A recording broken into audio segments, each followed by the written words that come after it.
Hello everyone, this is Utkarsh Shukla from Utkarsh education. Math के आज के लेक्चर में हम पढ़ेंगे कि विभिन्न नंबर्स के कौन कौन से टाइप होते हैं, क्योंकि कभी कभी डायरेक्ट उन नंबर्स की डेफिनेशन से भी क्वेश्चन आ जाते हैं, उन संख्याओं की परिभाषाओं से ही सीधे सीधे क्वेश्चन आ जाते हैं। तो आपको उन संख्याओं की डेफिनेशन पता होनी चाहिए, उन संख्याओं के बारे में पता होना चाहिए, उन संख्याओं से संबंधित कोई क्वेश्चन आ जाए तो आपको पता होना चाहिए। जैसे क्वेश्चन आएगा कि first what is the total sum of first 5 prime numbers? प्रथम 5 अभाज्य संख्याओं का कुल योग कितना है? तो आपको अभाज्य संख्याएं पता होनी चाहिए, उसके लिए इस तरह से सवालों को लगाना है। दूसरा, निम्न में से कौन सी संख्या को प्राइम नहीं है, सह अभाज्य नहीं है? इस तरह से शब्द बदल के आएगा। या फिर किसी दूसरे सवाल में ऐसा दिया होगा कि एक 4 अंकों की संख्या है, 4 डिजिट नंबर है, उसमें पहले और तीसरे डिजिट को जोड़ दो तो एक प्राइम नंबर आता है, और दूसरे और तीसरे डिजिट को घटा दो तो एक इवन नंबर आता है। तो आपको इस तरह से इन सभी शब्दों के बारे में पता होना चाहिए, वरना आप और जो सवाल लगाने बैठेंगे वो आपको समझ में नहीं आएंगे। इसलिए ये छोटा सा लेक्चर होगा, इसमें आपको सारी जो संख्याएं हैं, सारे जो नंबर्स हैं, उनकी डेफिनेशन सहित समझा दूंगा मैं क्या क्या होती हैं। इसको देख लीजिए, नोट्स बना लीजिएगा आराम से। पीडीएफ है डली हुई है टेलीग्राम ग्रुप पे, उससे पढ़ भी सकते हैं आप। आराम से इसका नोट्स बनाइए, ज़्यादा अच्छा रहेगा खुद की एक कॉपी में। मैं अपने चैनल पे पूरे लेक्चर भी डालता हूँ और सभी सब्जेक्ट्स की ट्रिक्स भी डालता हूँ। अगर आपको पसंद आए तो then please subscribe my YouTube channel and join me on Telegram. उसकी लिंक डिस्क्रिप्शन बॉक्स में आपको दी हुई है। आइए अब शुरू करते हैं संख्याओं के प्रकार पढ़ना, पूर्ण, प्राकृतिक, ईटीसी।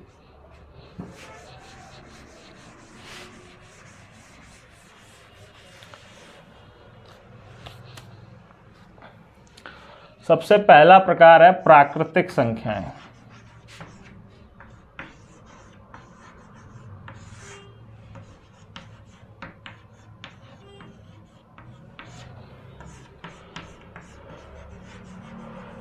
Natural numbers. देखो, जिन संख्याओं का यूज करके तुम असली की चीजों को गिन सकते हो उसे प्राकृतिक संख्याएं कहा जाता है। तुम्हारे घर में कितने लोग हैं तो तुम गिनोगे 1 2 3 ऐसे करके, उसे प्राकृतिक कहा जाता है। जिसका यूज करके हम प्राकृति, नेचुरल जो चीजें दिख रही हैं उनको काउंट करते हैं, उन्हें प्राकृतिक संख्याएं कहा जाता है। काउंटिंग नंबर्स, उनको भी प्राकृतिक संख्याएं ही बोला जाता है, दूसरा नाम है उनका। प्राकृतिक संख्याओं के बारे में कुछ महत्वपूर्ण बातें। ये पहली बात तो अनंत होती हैं, कितनी भी हो सकती हैं, इनफाइनाइट होती हैं। दूसरा, 1 से शुरू है, no zero, no negative and no fraction, कोई भिन्न भी नहीं। ठीक है।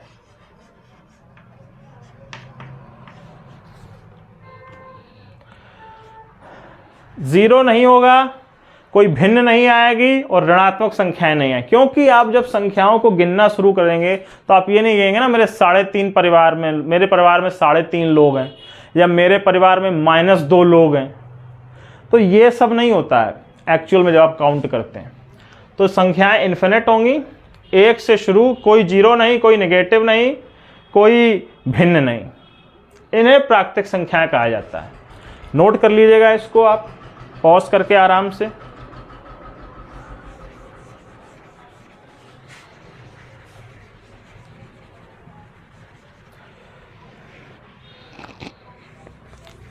अब आओ प्राकृतिक के बाद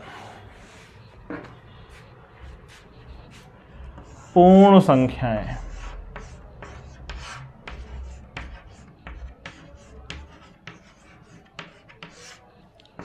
होल नंबर्स।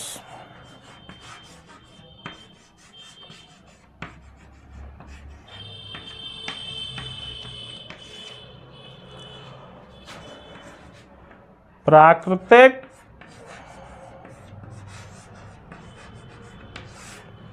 प्लस 0, तो वो संख्याएं पूर्ण संख्याएं हो जाती हैं। देखो, जब ये 1-2 हज़ार साल पुरानी बात बता रहा हूँ, जब गणित फड़ित नहीं थी तो आदमी लोग नेचुरल संख्याओं का यूज ही करके गिनते थे। 2 लोग आए हैं, 4 लोग मर गए हैं टाइप।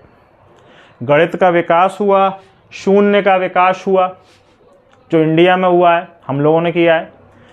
तब जो संख्याएं पूरी बन गई कि अब हमें पता चल गया है कि अगर 4 लोग थे, चारों मर गए, कितने लोग बचे, कितने लोग जिंदा हैं, तो कौन सी संख्या बताओगे? तो हमने बोल दिया 0। तो हमने बोल दिया क्या? 0। तो जब शून्य का आविष्कार भारत में हो गया, तब पहली बार भारत में ही पूर्ण संख्या यानी होल नंबर्स का कॉन्सेप्ट आया। दुनिया में अभी कहीं नहीं था। जब 0 हमने बनाया ना, तब ये कॉन्सेप्ट आया। तो पूर्ण संख्या क्या होती है कि सभी प्राकृतिक संख्याएं और 0 भी जोड़ दो उसमें। तो ये संख्याएं ऑब्वियसली 0 से शुरू होंगी, 0, 1, 2, इनमें भी कोई ऋणात्मक नहीं है, कोई भिन्न नहीं है। इस तरह से पूर्ण संख्याएं हो जाती हैं। कोई पूछे पूर्ण संख्याओं का विकास कहां हुआ, तो आप क्या बोलेंगे? भारत। अब आओ पूर्णांक।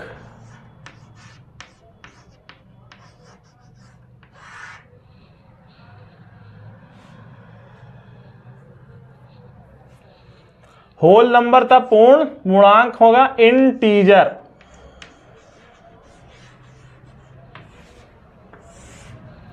पूर्णांक संख्याएं जब पूर्ण में नेगेटिव नंबर भी जोड़ दिए जाते हैं तो उसे पूर्णांक कह दिया जाता है। तो ये जो है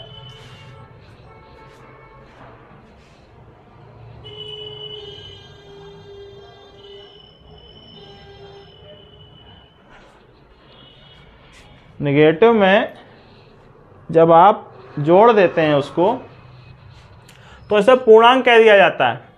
अब आप दिमाग लगाएंगे, पूर्ण संख्या में नेगेटिव जोड़ दिए तो होगा कैसे, इसके बारे में जरूर। पहली चीज तो पूर्ण संख्याएं थी 0 to infinity, natural number 1 to infinity, ये होंगे -इन्फिनिटी टू +इन्फिनिटी पूर्णांक संख्याओं में। पूर्ण संख्याएं, नेचुरल संख्याएं, प्राकृतिक संख्याएं, और ये है पूर्णांक -इन्फिनिटी टू +इन्फिनिटी। मतलब देखो 0, 1, 2 इन्फिनिटी, अनंत तक होती है ना संख्याएं। अब इधर तुम माइनस भी जोड़ दिए हो तो कहां तक होगा? -इन्फिनिटी तक। ये सारी संख्याएं पूर्णांक कहीं जाएंगी, इंटीजर्स कहे जाएंगे, तो इनको इंटीजर बोल दिया गया है। -इन्फिनिटी से +इन्फिनिटी। नो भिन्न, इनमें भिन्न एक भी नहीं है, -3/2 ऐसा कुछ नहीं है अभी। ठीक है, इससे संबंधित एक चीज मैं तुम्हें और समझा देता हूं। हाँ, इसका और इसमें अंतर क्या होता है जब आप समुच्चय बताते हो किसी को। तुमसे पूछा जाए कि पूर्ण संख्याओं की रेंज कितनी है, पूर्ण संख्याओं की रेंज, तो तुम लिखोगे 0 इन्फिनिटी, ऐसे लिखा जाता है। ठीक है, और इसका अर्थ होता है कि जो तुम संख्या लिखे हो, मानो कि 2, 4, 6 बतानी है तुम्हें, 1, 2, 4, 6 है, 4 संख्याएं दी हैं, तो तुम्हें पूरा समुच्चय ऐसे बताना है। और केवल सम संख्याएं बतानी है तो केवल या तो 2, 4, 6 लिख दो, या ऐसे कर दो, ऐसा लगा के 1, 2, 4, 6। तो चूंकि ये लगा हुआ है तो अब ये नहीं मानी जाएगी, ये मानी जाएंगी। इस तरह से पेपर में कभी कभी पूछ देता है इन 2 ब्रैकेटों में क्या अंतर है। जनरली नंबर सिस्टम और डिफरेंशियल इक्वेशन वो यूज होता है, तो आपको शायद जरूरत ना पड़े। अब आते हैं, पूर्ण हो गए, पूर्णांक हो गए, नेचुरल हो गए, 3 संख्याएं हो चुकी हैं। अब इन्हीं 3 संख्याओं में से आगे आएंगे तो एक आएगा परिमेय संख्याएं।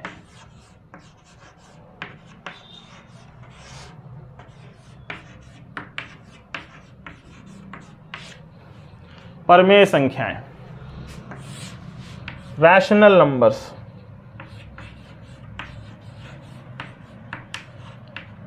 मैं इधर नोट्स रखे हुए हूं जो मैंने अभी बनाए और किताब भी रखे हुए हूं, उन्हीं को देख के लिखा रहा हूं ताकि मैं कुछ छूट ना जाऊं। इसका मतलब होता है कि पूर्णांक प्लस भिन्न, 0 1 2 इनफाइनाइट, -1 -2 इनफाइनाइट, माइनस में minus infinite two plus infinite. इसमें जब तुम यहाँ 1/2 -1/2 भी जोड़ दोगे, इसी तरह की संख्याएं परिमेय संख्याएं कही जाएंगी।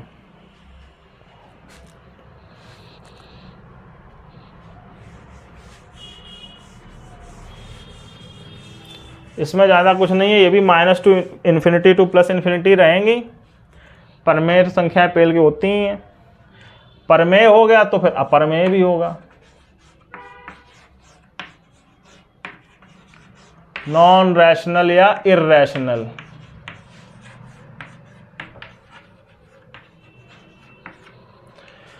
देखो अभी तक जो संख्याएं बताई है ना वो वास्तविक संख्याएं हैं, उनकी एक डेफिनेट वैल्यू है जो तुम्हें पता है। एक सेव था, उसको आधा बांट दिए तो कितना सेव बचा? 1/2 पता है हमको। लेकिन अब कोई ये कहे कि 2 का वर्गमूल बताओ, तो 1.414 और फिर आगे चलते ही चले जाओगे, ऐसे निकालते रहते हैं ना, तो डेफिनेट वैल्यू पता नहीं है हमें इसकी। इसकी वैल्यू फिक्स थोड़ा ही है आगे की, जो केवल तुम इतना ही लिख के आगे बढ़ जाओ। तुम्हें आगे भी बढ़ना है, डेफिनेट वैल्यू नहीं है। तो जब आप, तो इन संख्याओं को अपरिमेय संख्याएं कहा जाता है, जो इनका वैल्यू फिक्स नहीं है। √2, √3, √4 की वैल्यू है 2, क्योंकि 2 का वर्ग 4 होता है। तो ये √4 = 2, ये एक फिक्स संख्या है, तो ये परिमेय भी है, तो ये परिमेय है, पर इनकी वैल्यू फिक्स नहीं है। तो ये कैसी हुई? अपरिमेय। अपरिमेय में संख्या 0 से सदैव बड़ी होगी, ये सत्य है। -√2 नहीं होगा अपरिमेय। ये सब पॉजिटिव है कि नहीं है? ये सभी 0 से बड़ी है कि नहीं है? ऐसे समझो, एक बार रुको, ये तुमको समझ में नहीं आया तो लेथन हो जाएगी बहुत बड़ी तुम लोगों के लिए। 1/√2, 1/1.4, 10/14, 5/7 बराबर 7 7 49, 7 एकम 7, 0.71 के लगभग कुछ आएगा। पर ये 0 से तो बड़ी ही है ना। और √2 था 1.4, तो वो भी 0 से बड़ी है। 0 से बड़ी संख्या तभी होगी जब आप 0 से बड़ी संख्या का वर्गमूल लेंगे या घनमूल लेंगे। यहां घात 3 कर सकते हो, यहां घात 6 भी कर सकते हो, हमेशा 0 से बड़ा रहेगा। तो जब भी पॉजिटिव धनात्मक संख्याओं का हम कोई घात ले लें और वो घात फिक्स ना हो, तो वो अपरिमेय में आएगी। ऋणात्मक अपरिमेय में नहीं आती है। -3, दिस इज नॉट अपरिमेय, दिस इज नॉट इर्रैशनल। उसका प्रकार आगे बताऊंगा मैं। पर परिमेय कौन सी होगी? +1/, यहां 3 कर दिए, पूरे का 1/8 कर दिए, कुछ भी करो, संख्या पॉजिटिव ही आएगी, 0 से बड़ी ही आएगी। समझे? तो अपरिमेय संख्याओं में नो नेगेटिव, पहली चीज। इस कॉन्सेप्ट को एक बार जरूर दिमाग में रखना। -√4 root minus 4, 1 minus by root 4। तीनों में अंतर समझ रहे हो ना? ये -2 है, -1/2 है, तो ये परिमेय संख्याएं हैं। क्या संख्याएं हैं? परिमेय। ये ना परिमेय है ना अपरिमेय है, क्योंकि ना डेफिनेट मान है और अंदर माइनस भी है। तो जब अब तुमसे कोई -√3 बोल दे तो तुम ये नहीं कहोगे कि ये तो अपरिमेय भी नहीं, नहीं नहीं नहीं, दिस इज अपरिमेय, दिस इज इर्रेशनल। जब यहां पॉजिटिव, जब यहां माइनस आ जाएगा तब बिगड़ जाएगी व्यवस्था। ठीक,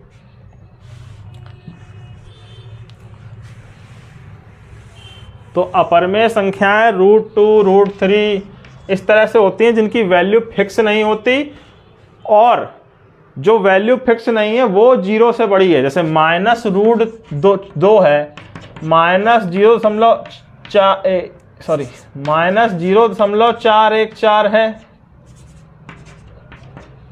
तो ये भी अपरिमेय होगी। अपरिमेय ये भी है, ये अंदर लग गया तो दिक्कत हो जाएगी।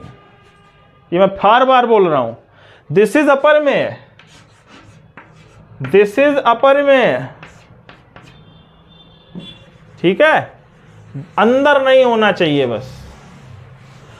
बेसिकली जो नेगेटिव इंटीजर हैं, पूर्णांक संख्याओं में जो पॉजिटिव पूर्णांक हैं 2, 3, 4, उनका जब तुम डेफिनेट नंबर नहीं निकाल पाओगे तो वो अपरिमेय होगा। जब नेगेटिव में पहुंचोगे तो दूसरा खेल होता है। अब मैं तुम्हें समझाता हूं कि इनका खेल क्या है। देखो, √2 फिक्स नहीं है, पर संख्या तो है। असलियत में एक संख्या आएगी 1.4, कुछ तो निकलेगा ना। हम उसकी वैल्यू निकाल नहीं पा रहे हैं क्योंकि बहुत अंदर तक जा रहना पड़ेगा। संख्याएं बहुत दशमलव के बाद चलते ही रहना पड़ेगा, रुकेंगे नहीं। वो ठीक है, लेकिन निकाल तो पा रहे हो ना। तुमसे कोई -2 का वर्गमूल पूछ दे तो निकालोगे कैसे? इसका मतलब एक ऐसी संख्या, मान लो -2 का वर्गमूल x है, तो तुम ये कह रहे हो x² = -2। एक ऐसी संख्या जिसका जब तुम खुद में गुणा कर दो तो माइनस में आंसर आए, ऐसा हो ही नहीं सकता, क्योंकि संख्याएं या तो पॉजिटिव होंगी या नेगेटिव। x अगर पॉजिटिव है तो पॉजिटिव में पॉजिटिव का गुणा करोगे तो माइनस नहीं आएगा। x अगर नेगेटिव है तो नेगेटिव में नेगेटिव का गुणा करोगे तो भी पॉजिटिव हो जाएगा, तो ये असंभव नहीं हो गया कि वर्ग करने से असंभव हो जाता है। घात 3 हो और -8 हो तो इसका आंसर -2 आता है, क्योंकि -2 गुणित -2 गुणित -2 कर दोगे तो -8 आ जाएगा। दिस इज परिमेय, दिस इज रैशनल। ये परिमेय संख्या हो जाएगी, अपरिमेय नहीं होगी, क्योंकि वैल्यू फिक्स आ रही है। -2 इज फिक्स वैल्यू, -2.3 ऐसा कुछ नहीं आ रहा है, फिक्स वैल्यू आ रही है, तो ये परिमेय है। पर जब मैं यहां 2 कर देता हूं तो अब कैसे निकालोगे? है कि नहीं? तो इस तरह की संख्याओं को अवास्तविक,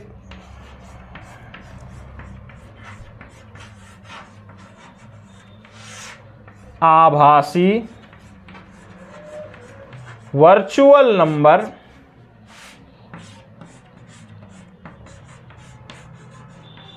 बोला जाता है, क्योंकि इनकी वैल्यू निकाल ही नहीं सकते सर, कुछ भी नहीं बता सकते तुम।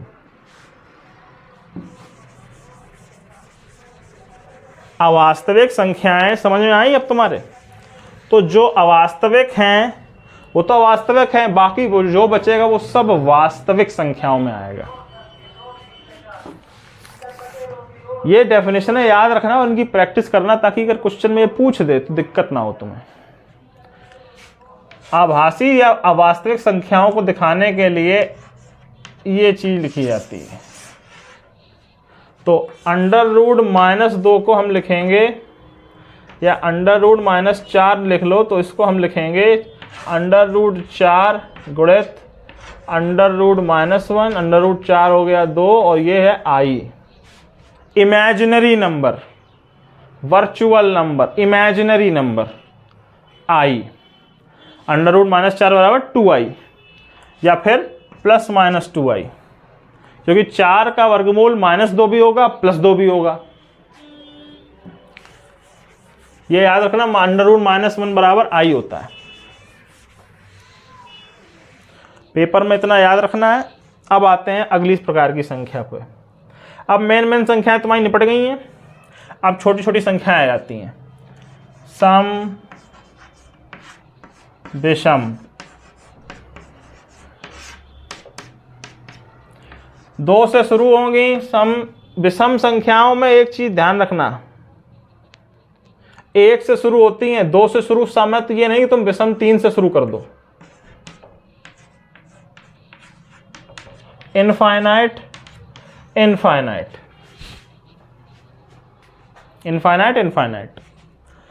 जो संख्या 2 से विभाज्य हो जाए सम, जो ना हो वो विषम। ये दोनों ही संख्याएं 2 और 1 से शुरू हैं, तो ये सभी प्राकृतिक हैं।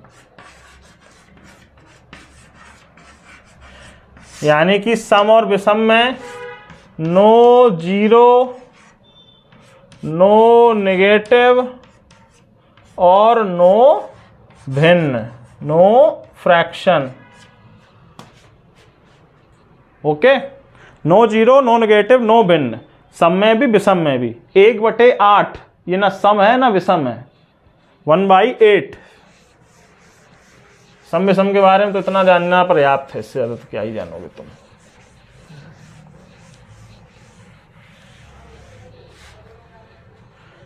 अब आओ अगली बात पे।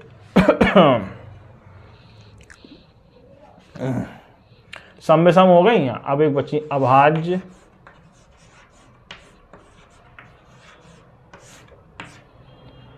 भाज्य, सह अभाज्य। 3 संख्याएं अब ये हैं। अभाज्य संख्या शुरू होती है 2 से, मेरे हिसाब से 2 से शुरू होती हैं।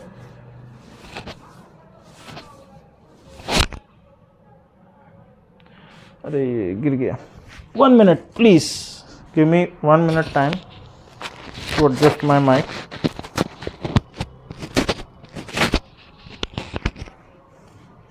हेलो, आवाज ना आए तो कमेंट कर देना यार दोस्तों। अब आओ अभाज्य संख्याएं। 2, 3, 5 अनंत। भाज्य, भाज्य फिर शुरू 4 से होंगी या 1 से होंगी, ये देखना पड़ेगा मुझे।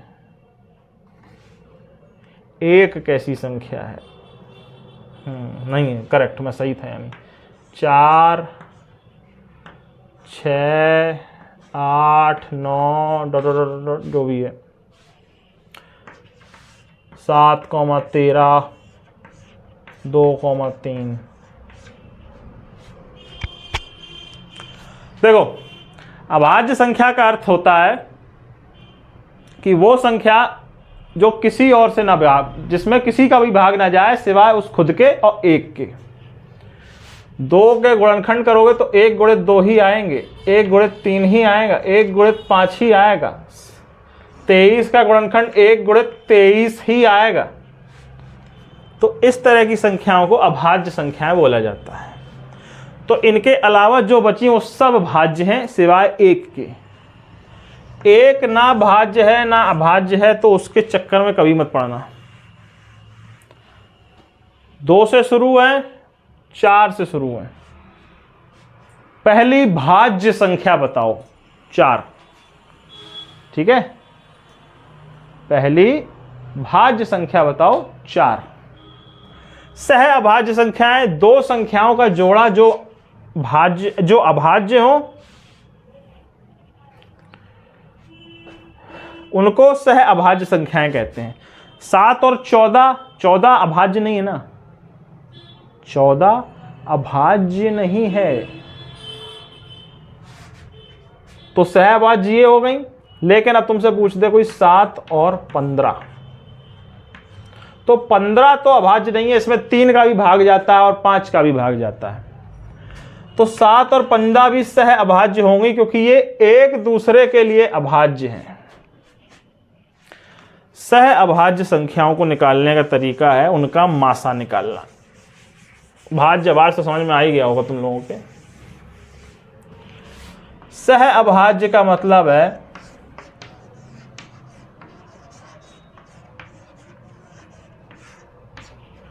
कि उनका मासा को प्राइम HCF 1 होना चाहिए। ये एक फैक्ट याद रखना, सह अभाज्य संख्याओं का मासा 1 होता है। मतलब एग्जाम्पल देते हैं, 7,15, 7 भी नहीं लो चलो, 8,15,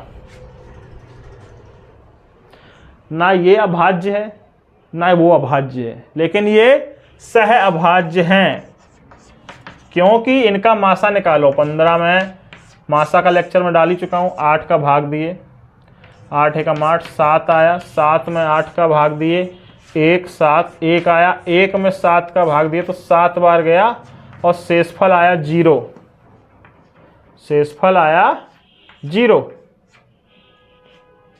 तो 1 जो है इसका मासा 0, इसका HCF 8 और 15 का मासा HCF 1 आएगा। जिनका 1 आता है वो सहअभाज्य होती हैं। जिन संख्याओं का मासा 1 हो वो सहअभाज्य संख्याएं हैं, को प्राइम नंबर्स हैं, ये याद रखना। तो पेपर में अगर आ जाए ना निम्न में से कौन सा जोड़ा, कौन सा पेयर सहअभाज्य, तो तुम्हें मासा निकालना है उनका। जिसका मासा 1 आए वो सहअभाज्य संख्याएं हैं। 2 और संख्याएं समझ लो, पूर्ववर्ती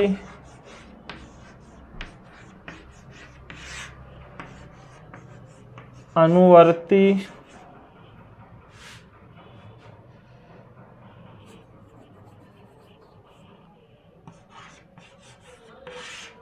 उत्तरवर्ती परवर्ती। संख्या है एक 8, 8 से ठीक पहले की संख्या पूर्ववर्ती अनुवर्ती, 8 से ठीक बाद की संख्या उत्तरवर्ती और परवर्ती।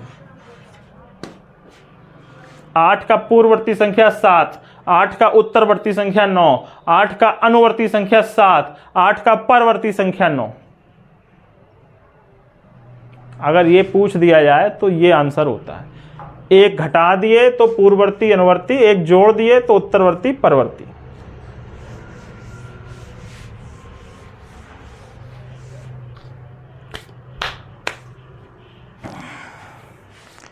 इस तरह आज हमने विभिन्न प्रकार की संख्याओं को पढ़ा, उनकी डेफिनेशन क्या होती है, उनसे संबंधित एक आध फैक्ट जो पेपर में आपको कंफ्यूज करने के लिए लिखे जाएंगे वो आपको याद हो चुके हैं। आप लिख लीजिए, आराम से नोट कर लीजिए, आराम से रिवाइज करिए और सवालों को सॉल्व करिए, आपका काम हो जाएगा।